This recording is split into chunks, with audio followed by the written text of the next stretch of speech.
Right, good morning. How's everyone? Nice and awake? Good. We'll see how you get on in the next 15 minutes or so. It's 11:20. Oh, good. Does that mean I get extra time? Depends if everyone's falling asleep. Right. Who's ever been skydiving? Has anyone been on skydive? Oh, okay. Oh, I like it. Okay, quite. Yeah, there's a couple. Awesome. Okay. That's great. Right, when I was 18, I got to go on a skydive, and it was to raise money for Christians Against Poverty. It was a great experience. One that is definitely ingrained in my brain. And for those that have never done a skydive, even if you're kind of potentially maybe on the fence and thinking about it, get the opportunity, I definitely would recommend it. Essentially with the skydive, so on the day of your skydive, you turn up and you do kind of a bit of a briefing, and they go through all the safety stuff and blah, blah, blah. And then they kind of get you into your jumpsuits that you've got to get into and your harnesses. And there's essentially kind of two types of skydives that you can do. You can do a solo skydive, so that's where you literally just throw yourself out of the plane, and then you're responsible for obviously pulling your parachute. And then there's another type of skydive, which is more common for first-timers, which is a tandem skydive. And the best way to describe it is, you know the baby carriers that parents have, where you kind of, the babies are sitting in the pouch. Essentially, that's what happened in a tandem skydive. You're kind of put in this kind of attached to the person behind you, the professional, then obviously you get to jump out of the plane. But it's a bit of a weird experience because obviously you go through your briefing and get you all ready, and then kind of they basically introduce you then to the person you're going to be essentially strapped to. And I remember this guy, and I had this quite a big guy that I was attached to, because obviously they have to be able to walk like you off the plane and then jump with you. You have that kind of awkward introductory moments, and then you kind of then have this moment where you get onto the plane, and then they start attaching you onto the person, and then before the plane takes off, you have this weird moment where you have to sit down, and I'm essentially, as an 18-year-old man, sitting on the lap of this guy that I just met about 5-10 minutes ago. So it's a little bit of an awkward journey, and obviously then you've got to wait for the aeroplane to get up to the right altitude. I think it was about 12,000 feet we kind of get up to.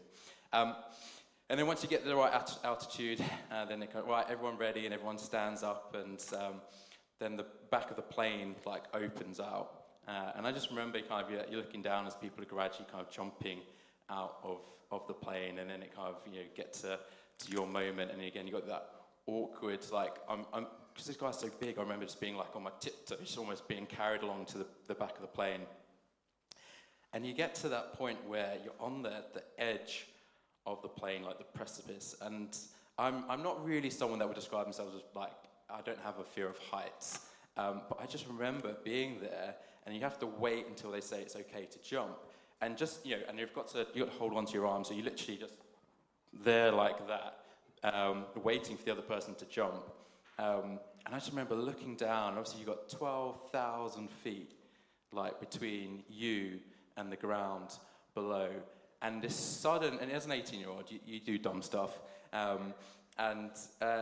just remember just being just filled with this, like, fear and sudden realization of, oh my goodness, what have I just done?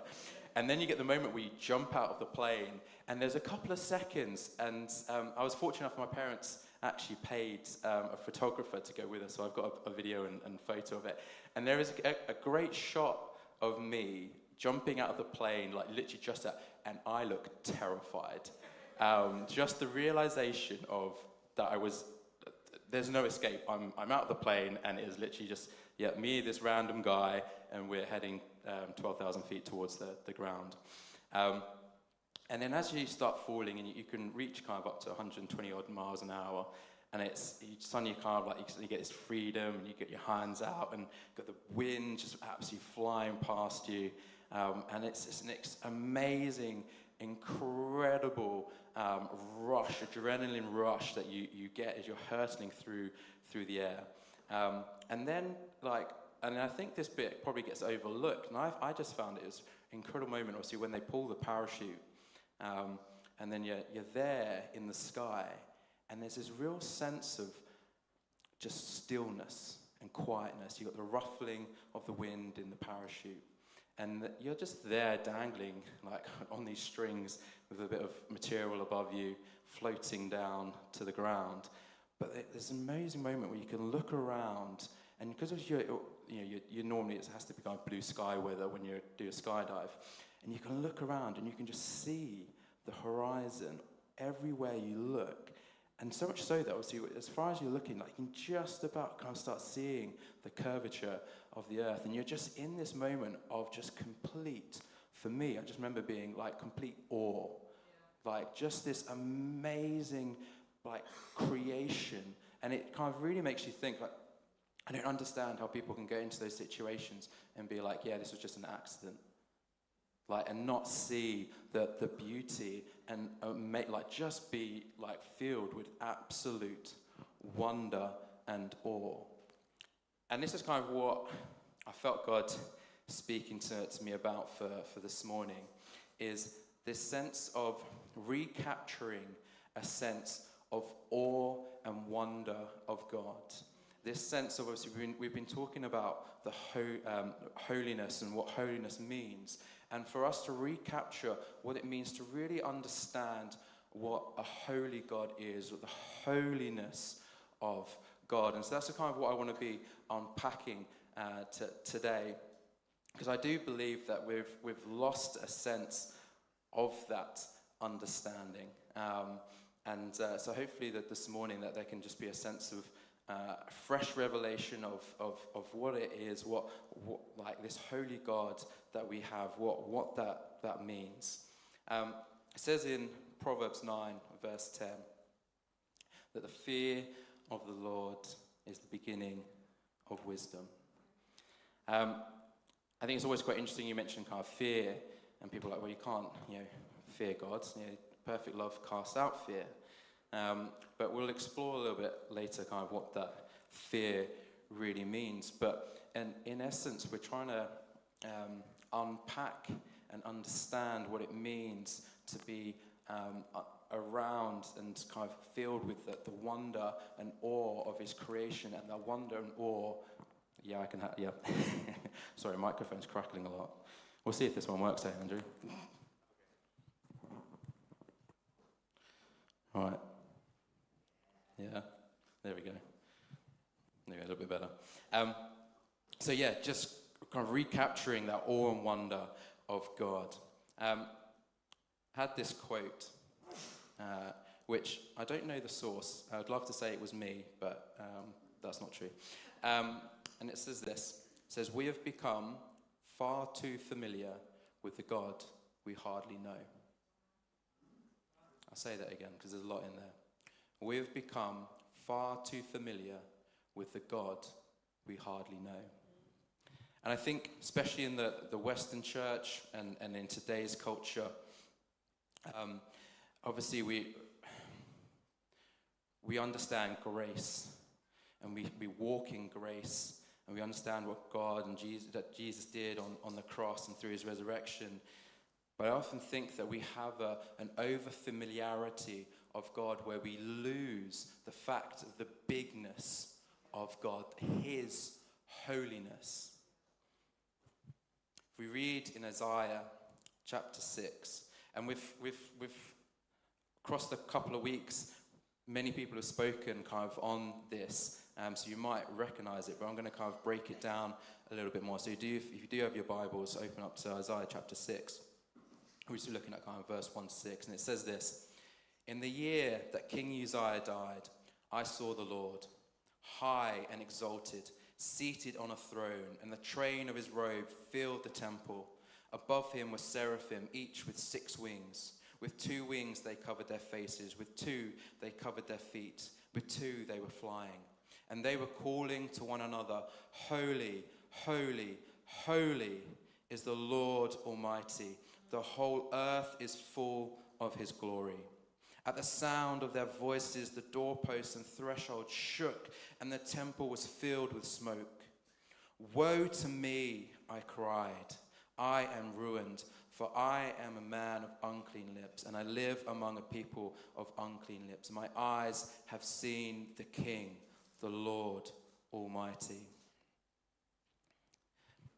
That is an incredible passage of the holiness of God.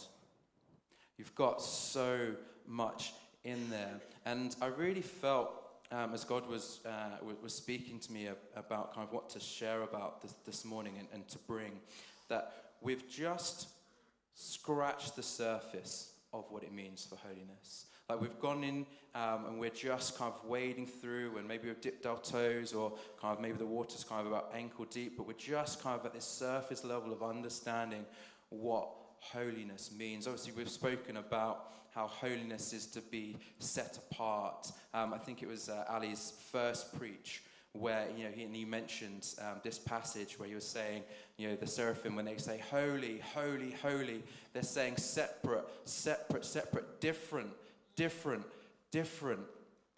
And I'm feeling that God is saying, and there's more. It's not just separate, separate, separate. It's not just different, different, but actually there is a deeper level to it.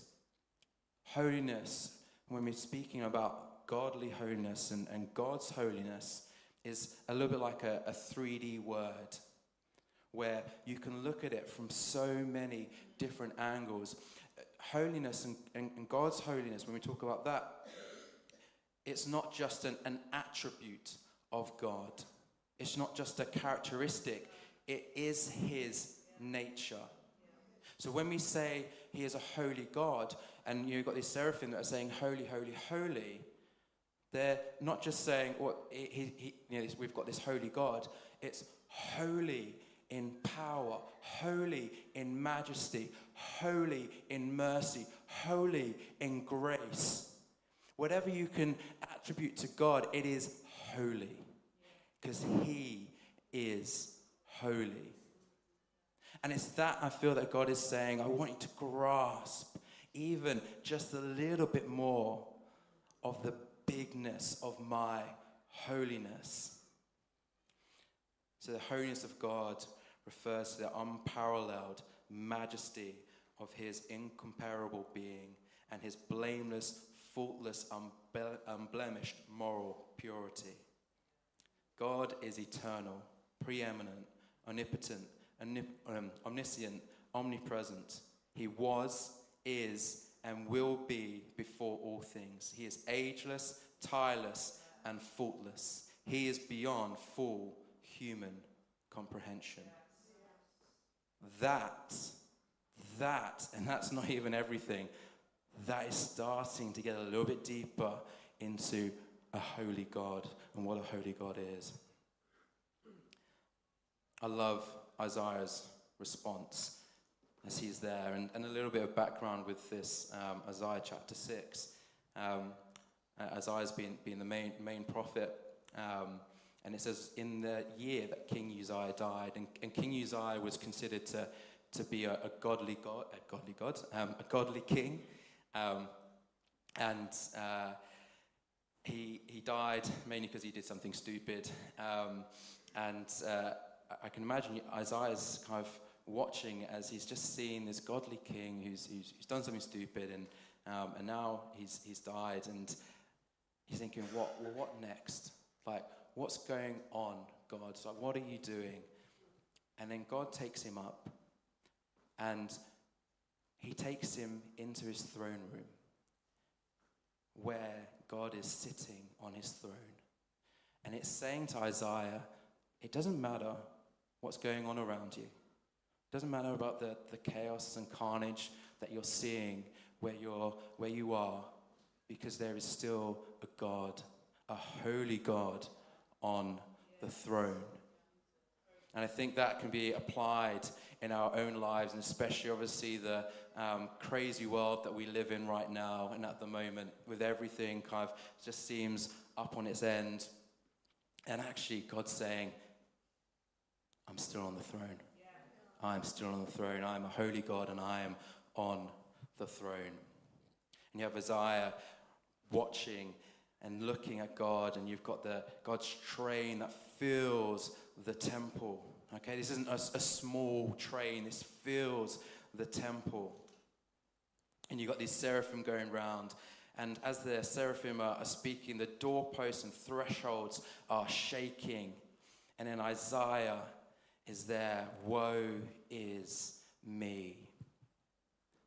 And I do wonder how many of us have actually had that encounter where we're like, woe is me, where we have seen the holiness and power and might of God, that it so terrifies us that we are, woe is me. And I believe this is where God is wanting to pull us into. He's wanting to say, come and see my holiness. Come and see me. I mentioned, obviously, the Psalm Proverbs 9:10. The fear of the Lord being the beginning of wisdom. Again, you say that, and people are like, well, you shouldn't fear God. There's no fear in God. And I think this is a little bit of a misunderstanding. I just want to kind of unpack it a little bit. So we're going to go back to Exodus chapter 20. So if you've got your Bibles. So context here, you have the Israelites. They were enslaved in Egypt. God sends Moses. Moses gets with God, gets the Israelites out of Egypt. They cross the Red Sea, and they're in the wilderness. And God takes them to the Mount Sinai. And it's at this point where God is giving the Israelites the Ten Commandments and all the laws, and it's where they give the plans for the tabernacle, and so you got a lot of stuff going on. Anyway, so Exodus chapter 20, verse 18, it says this. When the people saw the thunder and lightning and heard the trumpet and saw the mountain in smoke, they trembled with fear. They stayed at a distance and said to Moses, "Speak to us yourself and we will listen, but do not have God speak to us or we will die." Moses said to the people, "Do not be afraid. God has come to test you so that the fear of God will be with you to keep you from sinning." The people remained at a distance while Moses approached the thick darkness where God was. So a similar thing in to the Isaiah passage where you have God descending onto this mountain, and there's thunder and lightning, and it talks about earthquakes and the mountain shaking, smoke. Okay, and again, whenever we kind of see stuff about smoke, it's talking about the presence, the glory, clouds coming down, and it says that the people were terrified.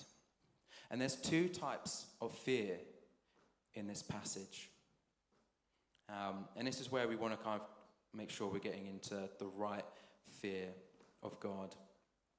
And we've got all of that, which if you're seeing that, there's going to be a level of being terrified when you're seeing that level of power and majesty and holiness being displayed. You have the Israelites and how they respond, which is in complete fear, which causes them to step back, and they just go to Moses, "Well, you just speak to God. We know and can see how terrifying, how scary and powerful this God is. We don't want to die. You go speak to him, Moses." See, the Israelites had just come out of slavery, where they'd been enslaved by the Egyptians, mistreated. And so they had this understanding of fear, in that if someone is over you, that they can mistreat you. that they had this mentality of a servant, that their master could punish them. They were overwhelmed by his power and holiness. But that led them to this fear of a master. Whereas contrast that with Moses and how Moses responds. And Moses, do not fear. And then he goes up and he approaches God. See, Moses was the only Israelite who wasn't raised as a servant. He was raised in the palace in Egypt. And obviously then he had to run away and he escaped where he lived as a free man. Okay, so he had known freedom. And he knew God. He had this relationship with God. So that he could see this thunder and this cloud and the earthquakes and the fire and the smoke. And he could still go, that is scary. But you know what? I can approach it. The fear of the Lord shouldn't drive us away from God, but towards him. Yes, it is scary to think how big and incredible is God, how awesome and amazing he is. His level of holiness and perfection. You know, when the seraphim say, holy, holy, holy 3 times, okay? They're emphasizing, re-emphasizing how holy he is. Okay, the importance of understanding his holiness.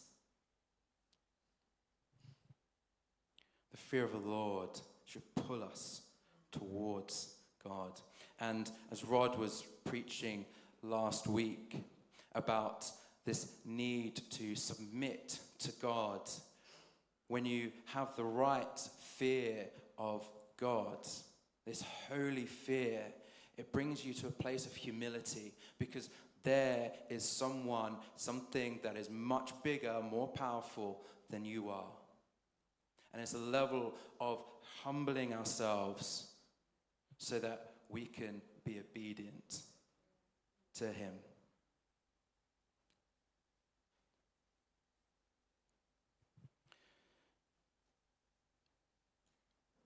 In that passage in Exodus, God goes on to give them instructions how to build the tabernacle, so the place where God's presence would be.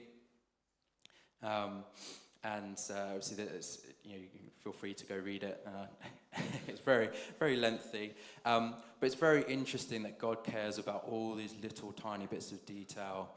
But there's instructions around, you can't use this tool on this time, or use this tool on this piece of material, because then it will desecrate what is holy.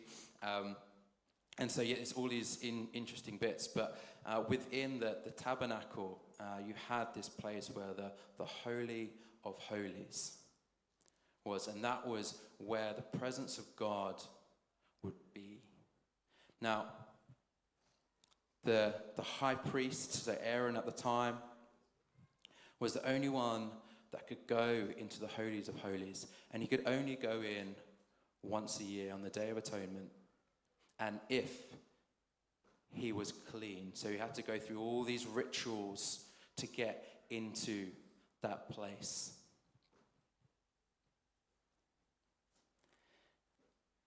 When they built the temple,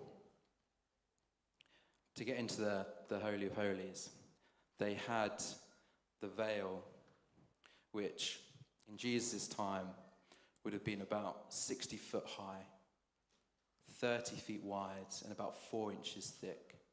So this wasn't just a little thin veil, you could probably just about see through. This was a big, thick curtain that separated the Holy of Holies, the presence of God, from everything else and everyone else. And I just want to read in Matthew chapter 27, verse 45 to 54. And it says this, and again, if you've got your Bibles, you can turn to it. It says, "From noon until 3 in the afternoon, darkness came over all the land.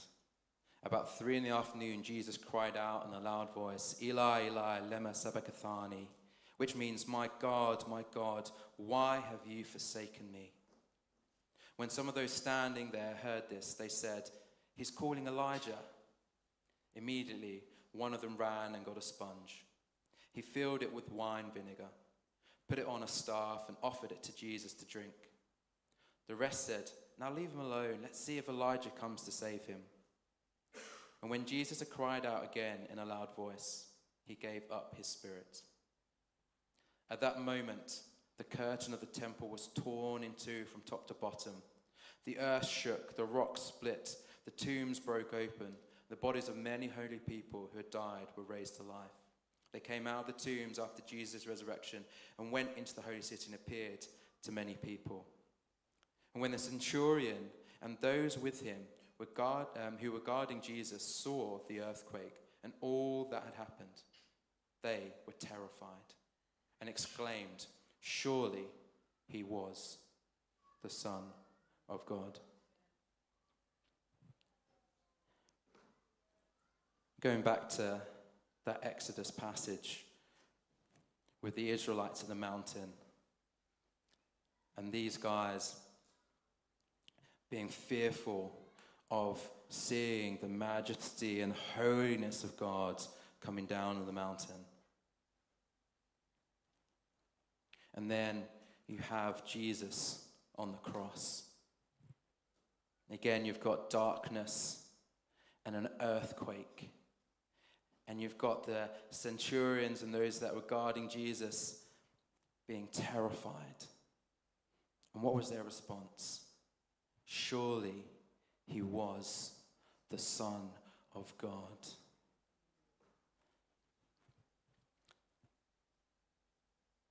The moment that Jesus died, the veil was torn. While I've been up here talking about trying to recapture this understanding of God's holiness, of this big, amazing, incredible God and what that means, and the fear of God, what it means to have a level of fear of God, a holy fear. This is not a time for us to shrink back, to hide from God. That God is saying he wants us to experience a deeper level of holiness, of his holiness. The veil was torn. It's not the case that we become reliant on another person, a high priest, to come and speak for us. But God says, "You can come to me." Jesus says, "Come to me." You can access the Holy of Holies, but it has to be a level of the fear of God, that we not just are, as I said earlier, being too familiar with God, but we have that fear of God, that deep understanding of his holiness. And band, if you want to start making your way up, just finish off.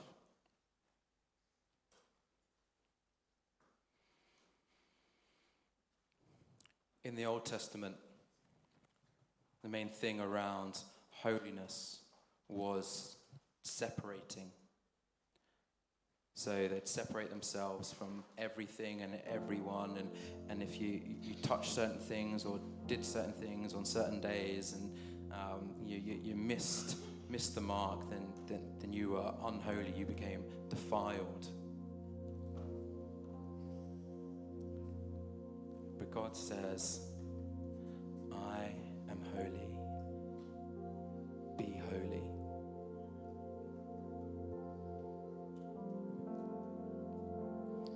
I believe that, as I said at the start, there's this opportunity this morning for a deeper revelation of God's holiness and His holiness. When we see it, it should attract us and it should change us.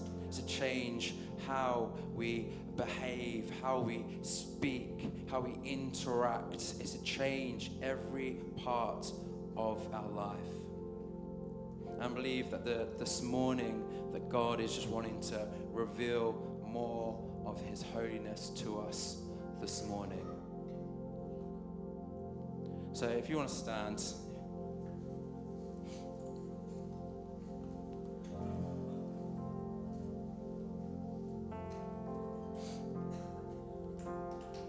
And as we enter into this last song, really had a sense that some of us might be in the aeroplane and maybe we're at the edge, maybe we're in the back, maybe you're waiting as you're going down to the edge of the plane, and you may be thinking, oh yeah, that's not for me. And I had this sense that God is saying He wants people to jump into His holiness, to experience a deeper level of His holiness this morning. He doesn't want us on the edge of the mountain and cowering, but He wants us He's asking us, inviting us up the mountain. He is saying that we can come and enter into His presence. And so if you are wanting a new touch of God, a fresh touch of His holiness, if you want to experience a deeper level of His holiness, I'm going to invite you down as we come to worship. And prep team, we can pray for a new fresh anointing for you guys. So if you are wanting, you feel like God is calling you, and you're just like, I want more, I want something deeper, then come on down.